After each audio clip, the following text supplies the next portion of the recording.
Hey, Ren, I'm going to drop a little breaking news on you here. The Buffalo Yeah, I saw Sabres, that. yeah, firing Tim Murray and Dan Bylsma, which is interesting, coming in the wake of Yeah, the story that Eichel would not would not sign with the Sabres as long as Bylsma was going to be kept. That story, again, it was denied the next day, but boy, where there's smoke sometimes. Do you oh, think that had something to do with this? totally. I'm not saying this is the only reason why, obviously, but when you have a star player saying something like that, it says a lot. And you know what? They made a coaching change. It didn't really work out pretty well, honestly. I think the Buffalo Sabres made a couple of mistakes. One of their big trade with the Jets, I think, was one of the. I think it was the first red flag, I should say. That wasn't a good trade. The Evander Kane deal, you mean? Yeah, exactly. And I mean, it's you. I was surprised by that trade. I couldn't believe it. And I know the Jets didn't make the playoffs this year, but if you look at the Jets and you know that they have a bright future, you look at the Buffalo Sabres. They tried to trade again Evander Kane, but nobody wants to be close to him anymore.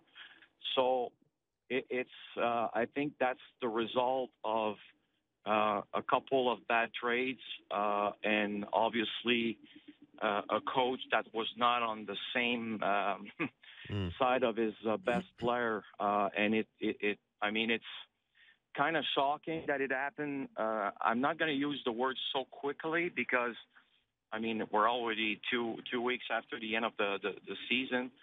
But it says a lot, I think, about the ownership, the way they were looking at things. And no, in a way, I'm not surprised. I'm surprised that Mr. Murray was fired today. But I guess that was an internal battle to make sure that Dan Bylsma will stay.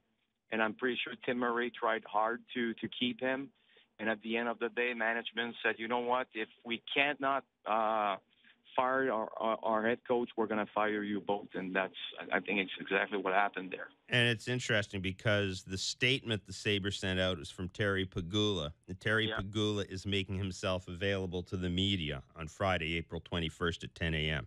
That is a rarity. So he's going to be available. That would suggest, Ren, that there's a bunch of things at work here, that there's, the concern with Jack Eichel. There's all sorts of stuff going on here with the Sabres, and ownership wants to step up and kind of, whatever this is, just kind of put an end to it now. If they're starting over, well, they are starting over, Ren, is there an obvious candidate that jumps out at you for that job, for the general manager's job to start with? Would you bring Lindy Ruff back to Buffalo?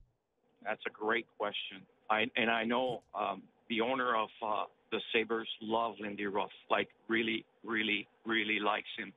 Lindy Ruff was close to be fired by the Buffalo Sabres when he arrived, and the first day that he owned the team, he went inside the dressing room and tell every players, you have your coach, he's going to stay here for a long time. And I'm pretty sure they had no choice to fire him at one point. But that's a real possibility. But you have to look at who's going to be obviously the GM. That's a great question. There's a lot of good candidates right now around the league. There's a lot of good assistant coaches, assistant GM, I should say, that are doing an amazing job. But to have a clear candidate right now for me, I think I'll have to take a few more hours, I guess, to look around, because I'm still surprised by that move. Would that be a good gig, general manager, head coach of the Buffalo Sabres? Depends how you feel about the Pagulas, I would think. Yeah, but if you were for the right guy, either Lindy or a young guy. Look, young guys they'll coach anywhere for the most part. But is that a good situation to be stepping into as general manager and or head coach? Oh, for the Buffalo Sabres? Yes. There's a lot of people I'm pretty sure are excited right now. No doubt about that.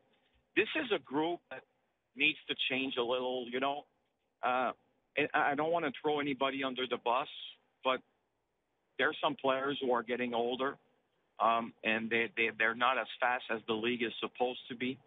So they need to change the culture of that team a little bit. I think Jack Eichel is, I'm not saying the next captain of this team, but probably soon. If it's not next season, probably soon enough. But what I feel that they're going to do is bring a new GM at the right time, which is sooner than later. You need to prepare for the draft.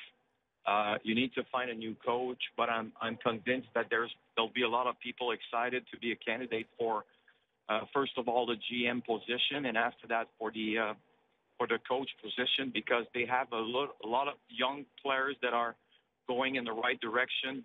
At the same time, they have a lot of players who are UFAs that are going to just leave the franchise. So you have a chance to have a fresh start here. And I feel like with a couple of tweaks that, the Buffalo Sabres are going to be a really good team. Are they going to be the next Edmonton Oilers? I'm not convinced it will be that easy. But I feel like maybe in 2 years, this could be a playoff team. So, yes, I'm pretty sure that there's a lot of people right now who are just happy to know that position is now available.